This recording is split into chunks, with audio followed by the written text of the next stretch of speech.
forever impact the state of Ohio, but because of the great work of Congresswoman Joyce Beatty, who is the chairperson of the Congressional Black Caucus, that Andre Hill's law, this requirement to have body cam video on when you have an interaction with a citizen will be part of the George Floyd Justice in Policing Act that the United States Senate is negotiating for President Biden to sign into law. Well, that is part of Andre Hill's legacy, thanks to the responsible leadership that comes from Columbus, Ohio. And I want to take a point of personal privilege, if I could, Carissa. I want to thank Congresswoman Joyce Beatty for her exceptional leadership. And we understand that her husband passed today. So with a heavy heart, as we recognize the legacy of Andre Hill, we want to thank her for being with this family from the beginning, every step forward from when this first happened to now. And so she's with us even though she's dealing with her own personal tragedy. We thank her so much. This whole family thanks her for her leadership. Full justice is not just about a civil resolution. And we thank Mayor Geether and the city leadership, the city council president Shannon, and all for their amazing leadership, because this is the first step to being able to get full justice. We're vigilant and focused that we also get criminal accountability. We have done what we can do, these great lawyers and myself. 7th Amendment allows for civil justice. The 10th Amendment allows for criminal justice. So we want the Attorney General of the state of Ohio to continue to make this historic moment for the state of Ohio, so all America can learn from Ohio.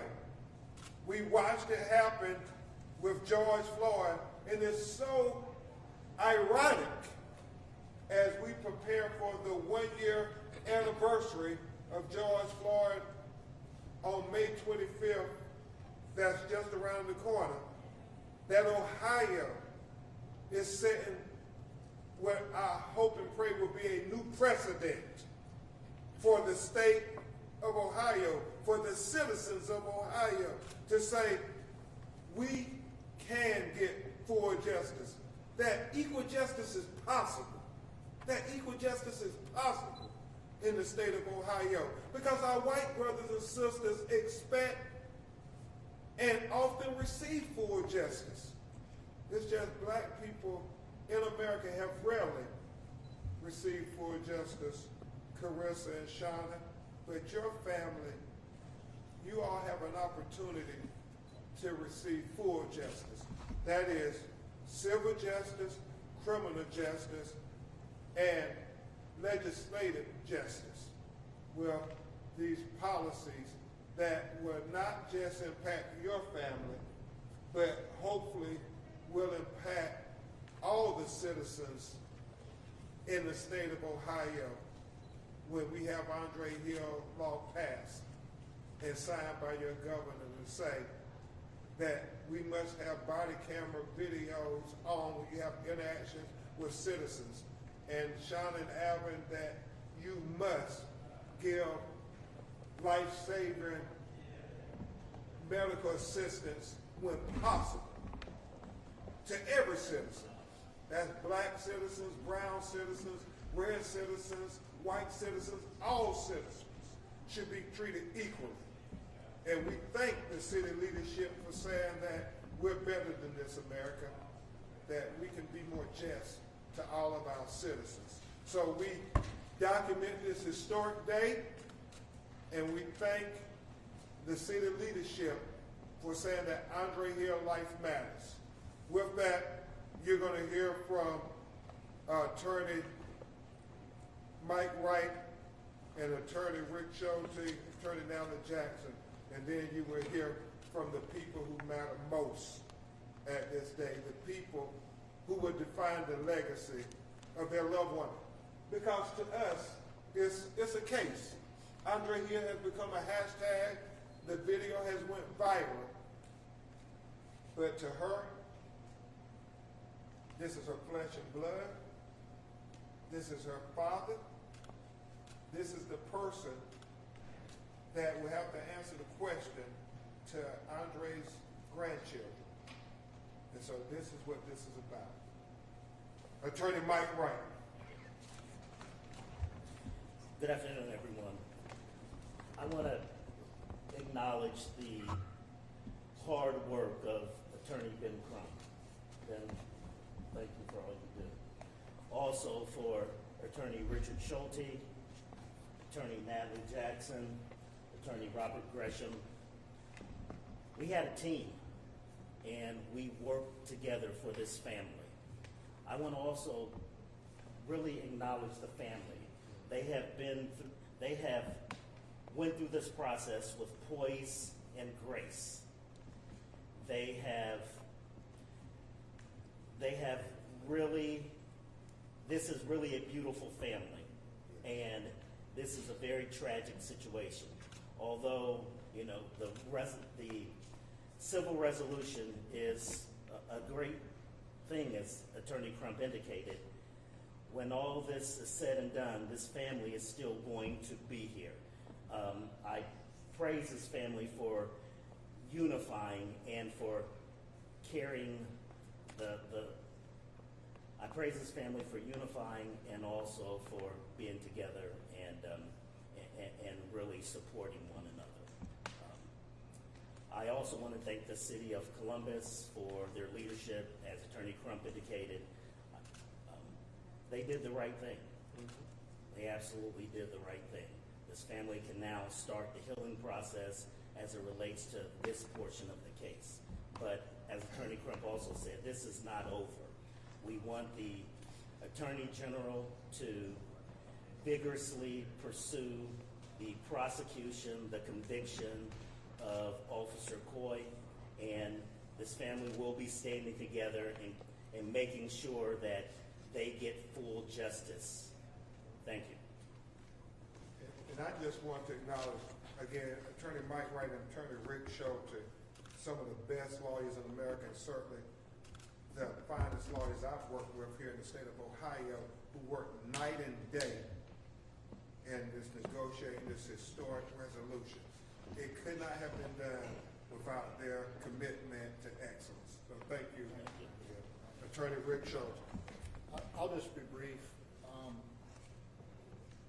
As a trial lawyer, you learn that leadership requires that you deal with failures and you deal in truth. Okay? The City of Columbus stepped forward and they dealt with their failures and they dealt with the truth. And they had a choice. They could have ran and hid behind the law. They could have delayed justice for this family. And they chose not to. They stepped forward and they decided to acknowledge their failures and do the right thing before they ended up in a courtroom. And they need to be applauded for that. It helps this family in their healing process, and it was the right thing to do. It's a step in the right direction. And I'm just honored to be on this legal team and help this wonderful family. Thank you, from the bottom of my heart. Thank you, Rick, for being a good anchor for the legal team. You and Mike, I mean, I can't say enough good things about you all. What fine lawyers we have here in Ohio that really help set the example for the nation. So thank you. I can't say enough about the calming effect that Attorney Natalie Jackson had with this whole family, but especially Carissa. Those nights when she called crying, said they took my dad. They took my dad. it was oftentimes Attorney Jackson counseling me said that, hey, we have to not just be technical, we have to understand over and over again that he meant the world to his little girl. And I can never overstate her importance to this legal team and making sure everybody was unified and kept up to speed, especially when I got busy, when Mike and Rick got busy. Natalie always sacrificed her time night or day to be here for the family. And she did it with Trayvon Martin's family when we worked together and so many other families. So this sister is one of the best lawyers in America, and I'm so proud to call her my co-counsel, Attorney Natalie Jackson. Thank you, Dan. Thank you, Mike. Thank you, Rick. I think that the most important thing that we need to talk about, now that we've talked about the restitution to this family, which is owed, is the policy and the justice part. And that comes from the activists on the front line. So one thing that we always want to do when we're in these cases, I know with Attorney Crump, he is always saying, let's remember the activists, because without them, we couldn't do the job that we do. We go to the court, but they go to the streets, and we really appreciate all the work that they do, and they help not only to get the restitution for this family, but the policy and the justice for society. So what we see now in the George Floyd and Policing Act, we see the Andre Hill law being incorporated into that. Where now, when police officers encounter a citizen, they have to have their cameras on. There's no more excuses to have their cameras off. So we'd like to thank, I think on behalf of the team, and I know Attorney Crump is really, this is one of his passions. And his passion is that we change society and we make it a more just society for everyone. Thank you all for coming. Thank you for the family. Thank you for this team and allowing me to be a part of this team. I really love you all. Thank you, Attorney Jackson. And now we will have Andre's oldest sister, Miss Shauna Parker. the matriarch of this. Hi, everybody. All right. Thanks for coming. One of the things that I wanted to just talk about was my memory of my brother. Today does mark a historic day for us. It's a joyous day, but it's also a sad day too because he's not here. He's always been the person who cared for everybody, made sure everybody had everything they needed, wanted. If they didn't, he would find a way to do it. So with him not being here and being able to comfort us and to take care of us, that hurts my heart that he's not here. But those are some of the fond memories I have of him as far as taking care of us and always being there for us, and most definitely for his daughter, Carissa, and his grandbabies. He loved his kids and his grandkids so much. And of course, the whole family as well, because like I said, he looked out for everybody, not just brothers, sisters, aunts, uncles, cousins. It didn't matter. Whoever needed something, he was there for them. So this today actually marks another portion of where he's still here with us, just not physically, but he's still here with us. His legacy is going to live on. The money is a good thing, but having Andre here would be better. But it is, I mean, it just is what it is. So I'm happy about that. As far as there will be his Brentnell Recreation Center, the gymnasium in the center is actually going to be renamed Andre Hill's Gymnasium, I believe, and I'm really excited about that because this is the community that we grew up in, and he loved his community just like he loved his family. Brentnell is like a really special community that we all grew up in, so everybody, even though they're not family, they're extended family. So this is the place that he grew up, he loved, and he would always bring the kids there as well. So we're really excited and happy about that too, because again, that's another part of him that's going to live on. So even when the grandbabies get older, they'll be able to go there and recognize what this means. And then as far as Andre's law, I'm excited about that. I'm happy that it has been put into place because body cameras need to always be on when the officers are on the scene before they step out of the car, they need to be on. And like Natalie said, no more excuses, no more names, and also we need to have medical attention immediately. So this is something that I'm really excited about, that needs to move forward and be not just here but everywhere. So like Attorney Crum said, this is going to be something that's going to be incorporated. We're happy about that. So there's just so many things going through my head that I could talk about, but I don't want to take up everybody's time. But I just want to thank the city for coming forward and doing what they knew was right and just. And that says a mouthful, because when you have people behind you to help you and to be moral in their decisions and decisions that they make, that says a whole lot about not just our immediate situation, but the whole community as a whole. Because we don't want anybody else to go through what we're going through. Thanks. Thank you so much, Shauna. Very heartfelt. Now this next young man is his Andre's brother, but he really has been like a co-counsel.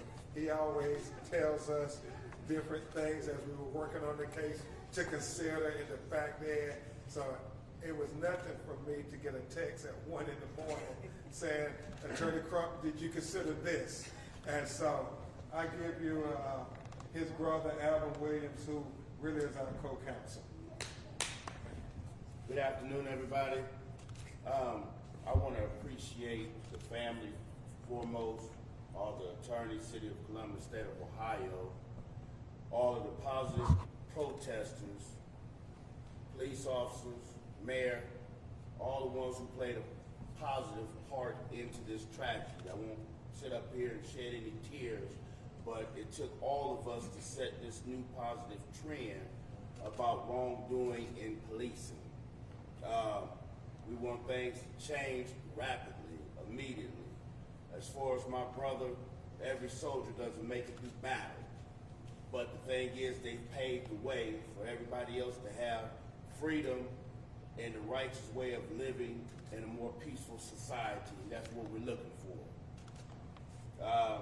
Today, as far as the civil part of the matter, it's just a new trend, a step towards doing the right thing, restitution, compensation for wrongdoing.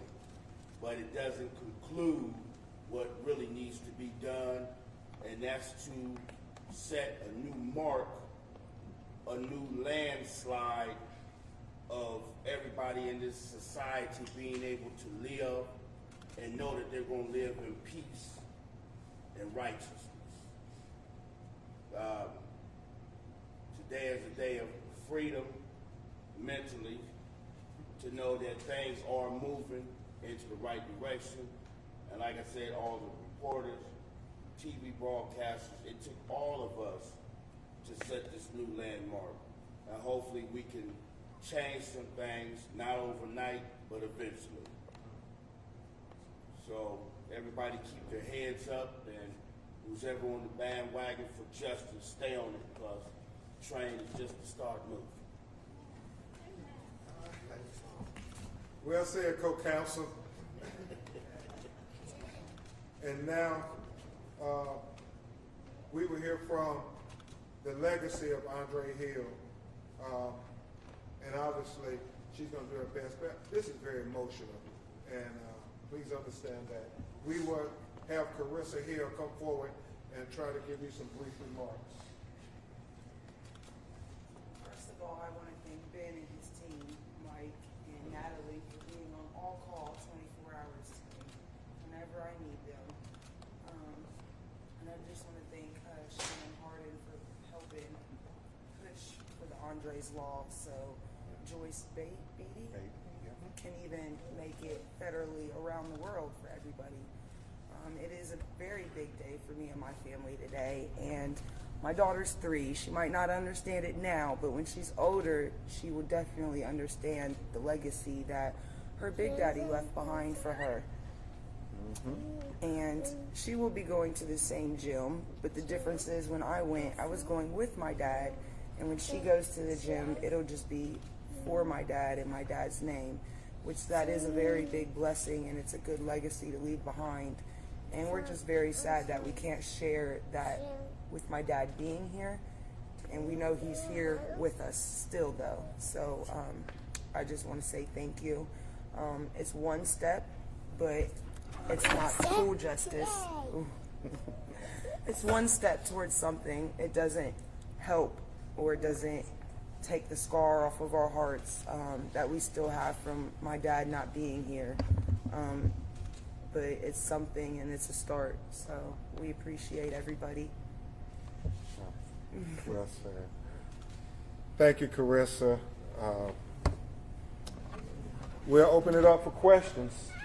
And you go to Chris. That's we want you up here. We'll take your questions if you have any. Yes, sir. From a family perspective, Carissa, can you just talk about how you talked about your emotions, just how emotional has the past few months been, and when you got word of this settlement, what was going through your head? What are some of the discussions that the family was having? Well, it's very emotional because every day you turn on the TV, you see a new killing. So it re-triggers because no matter how it happened or justified, non-justified, you see it and it brings back a trigger that my dad's not here. We really haven't had no discussions or anything farther past that. It's just all kind of coming to us. So. Are you surprised that the city, and this is a question for the family and attorney, are you surprised that the city settled so fast? When you talk about $10 million, that's a pretty quick settlement for so much money. All right. And I'll go first, and I will let Mike and Rick also chime in if they so choose. I think, as Attorney Wright said, it was the right thing to do. There was no way to justify this unjustifiable killing. He was holding a cell phone. It was a 311 call. As his partner testified, she did not feel in fear of his life. What was it? Was it his skin color? Why would you shoot a man who you were confronting for a 311 call? Not a 911 call. Nobody had calls saying there was something nefarious or criminal or evil going on. Why did they approach Andre Hill with this aggression to where this officer said, I'm going to use the most excessive force to kill him and take him from his family? So I think the city, and we applaud them for saying, as Attorney Schulte said, we're not going to delay this thing. Everybody knew that this was wrong. And in the face of wrong, what do we want responsible leaders to do? What do we want the example to be for our children? When you see wrong, then your obligation is to do right. And so we thank the city for living up to their obligation, what the electorate expect for them to do right, to do justice in the face of injustice. And I would defer to Rick and Mike. I don't think there's a whole lot more to say on it. As I said earlier, they had a choice. They could have hid behind the wall. They could have drugged this out. And the family gets re-victimized over and over while a bunch of attorneys argue about what's right. Okay? They made the right decision to step forward, acknowledge that they made a mistake, a huge mistake, and do the right thing. Frankly, more cities in this country should do it. Okay? And they're not. They're hiding behind their lawyers, and it's injustice. We want justice. And when you elect city officials, you expect them to do the right thing. Leadership demands it. The people demand it. They're demanding it right now. I'm not surprised they came forward this quick. It was the right thing to do. Okay? No. Well said. And as I go around the country, whether it's Taylor in Louisville, Kentucky, whether it's George Floyd in Minneapolis, Minnesota, and now Andre Hill here in Columbus, Ohio, you want there to be a new precedent set that we will value all life equally. I am very conscious, as Attorney Wright and I often talk, I am trying to raise the value of black life in America. It is my belief that if they value us like they value our white brothers and sisters, you won't see them shooting first and asking questions later. As Justice Sonia Sotomayor of the United States Supreme Court, that makes the Fourth Amendment ring hollow. If you're going to allow them to shoot certain people and then think about it later, we see example after example where they don't do that to our white brothers and sisters. They don't shoot first and ask questions later. But them shooting an unarmed black person is almost like a cliche in America. And we have to change that narrative because we love our children and our families just like you love your children and families. And we're not asking for anything extraordinary. We're just asking for equal justice. This thing that America promises that make us the great beacon of hope and justice all over the world. Equal justice under the law. Liberty and justice for all. Well, Andre Hill is included in that all. Next question. Yeah. Was the $10 million figure, was that the first and only offer that the city provided? And to Carissa, I just wanted to... Okay. Now, it would... I think you guys all have to remember how my dad died. He died on a 311 call, non-emergency. He was shot 4 times. And after the 4 times, he was laying on the floor. There were 22 officers on scene. Nobody helped my father. The money is not even enough to help out the pain or anything of my dad laying on that floor. We don't know what was going through his conscious mind as the police officers were checking his pockets and handcuffing him rather than trying to help him while the hospital was 3 minutes away. So, I mean, that's kind of irrelevant. You know, my dad's not here. Thank you, Carissa. It is very emotional. And so it was a negotiated settlement, and we will leave it at that. Any other questions? I was going to ask, as a family, do you have any plans on how to use the money? Have you thought about how you want to use it? Now we won't. No, we won't address that. They will do what is appropriate. I would just say this respectfully, sir, and I don't mean anything by. I just have never heard when a white family settles anybody say, "Well, what are you going to do with the money?" And so we don't want it to be a double standard when black people recover a civil settlement under the 7th Amendment that, you know, they will do the same things that I think most Americans would do. They would try to use it responsibly to honor his legacy. They're going to keep pushing the policy. They're going to keep pushing the policy because it's not just about Andre Hill. It's about, unfortunately and regrettably, the next Andre Hills if we don't do something about this. What about the dozens of black people who have been killed in this city who was swept under the rug? They're trying to prevent that from happening. I think that's what Shauna and Alvin and Michelle collectively said when we first sat down with them. And Carissa, I mean, she never mentioned anything about money when we first talked. She talked about Andre's law. I mean, from day one, that's what she said. I want a law so my father's legacy will live and his death won't be in vain. Attorney Crump, did your negotiations touch with the city at all on things that the city needs to do to change the police department in terms of its policies? Related to that, what else does the city of Columbus need to do? And I'm going to have Attorney Mike Wright and Attorney Natalie Jackson chime in too. But we talked a lot about that.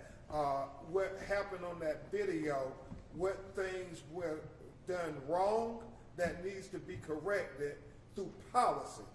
And so I'll defer to Attorney Wright. Yeah, to answer your question, that video precipitated Andre's law to make sure that the body cameras are on, to make sure that there is aid given when aid is needed. That was a result of this case.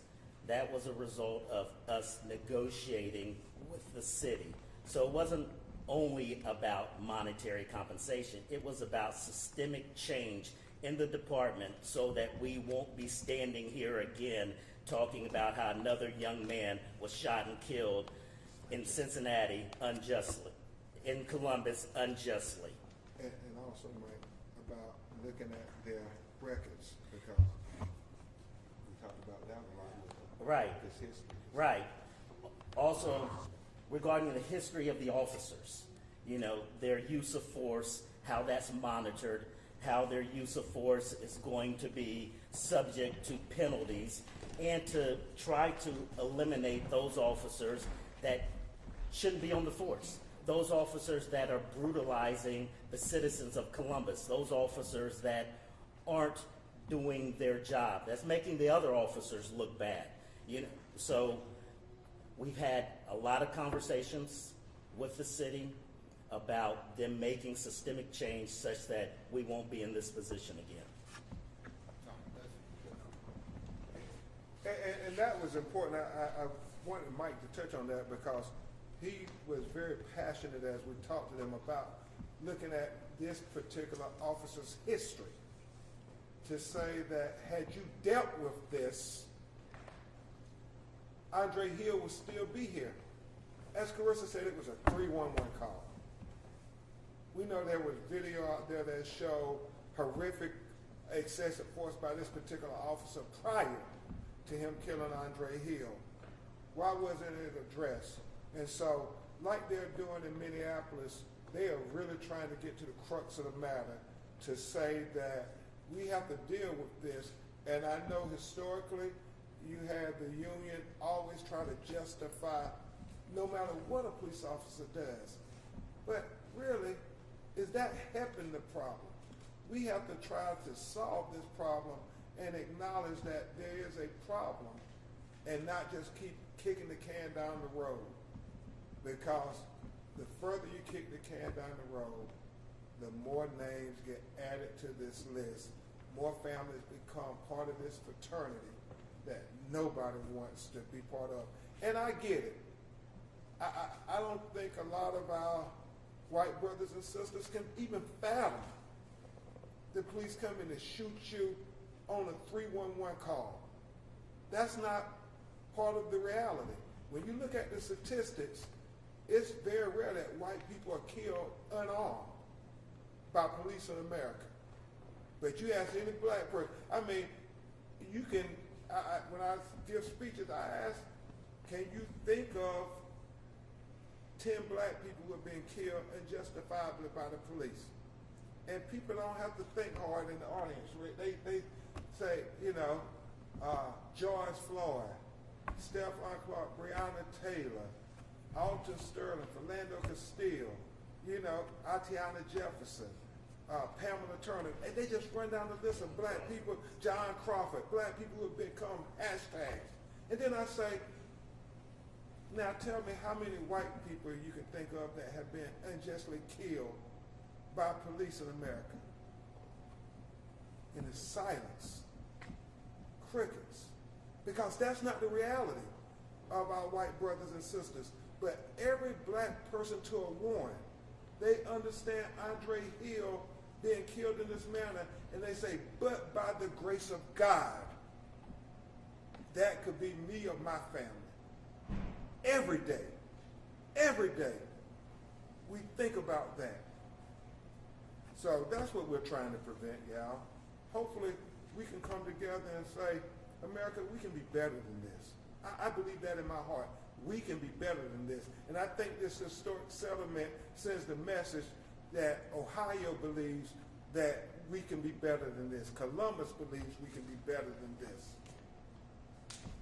For the family, we're in the middle of a police chief search right now to bring about some of that change. Have you spoken with any of the candidates? And what would you want them to know about Columbus? How about you hope to see it as the next police chief for the city? I mean, I have seen where they are looking for the next police chief, and of course, the first thing that we want to talk about is the records, the systemic racism, separating the bad ones from the good ones, and just just making changes for the positive.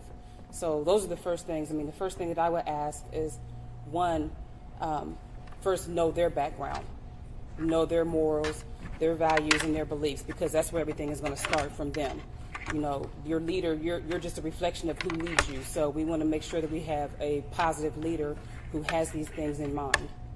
And if they don't, then we need to pass on and go to the next one. And as Alvin come forward to address that, I would be remiss if I didn't echo what our policy consultant, Tesla Figueroa, always says. We have to ask those police chiefs, what policy will they support, or what policy will they initiate? You know, hopefully it shouldn't always be reactive. Let's be proactive. What policy, new chief, would you recommend to prevent Andre Hill from happening in the future? I like to give a lot of thanks to Mayor Githel to have the courage and the heart to actually see that there was an underlying, deep-rooted problem in the police department. This is nothing new that from the present to the past, other mayors, police chiefs did not recognize.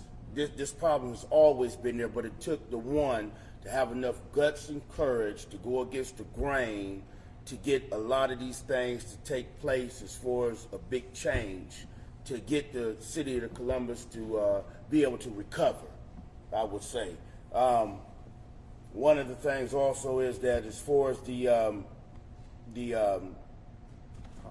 policy, is that the policy needs to be totally reviewed. And when you see these type of situations going on, whoever would reject something that's out of line or whatever, not to be reviewed, I feel that they actually have the problem. So let's go ahead and get deep down to the problem, that we can all see what's going on and start from there. Once you start from there, then you start cleaning house. You start cleaning house of the ones who don't want to follow the rules, the ones who feel that they're above the law. Let's start there. We'll take just one or two more, and then we will end the press conference. Anything else? If not, Carissa, I think you should have the final word. What do you want to see on the gymnasium wall? You told me earlier. My dad's face. Andres Hill's face on the gymnasium wall, since the gym is getting renamed after him. That was the gym he always took me to when he played basketball, Easter egg hunts, and all the fun things that the recreation center used to do. So hopefully a mural or artist can surface and get that done for me. That's one final request that Carissa has. But thank you all for the city of Columbus making history today. Thank you.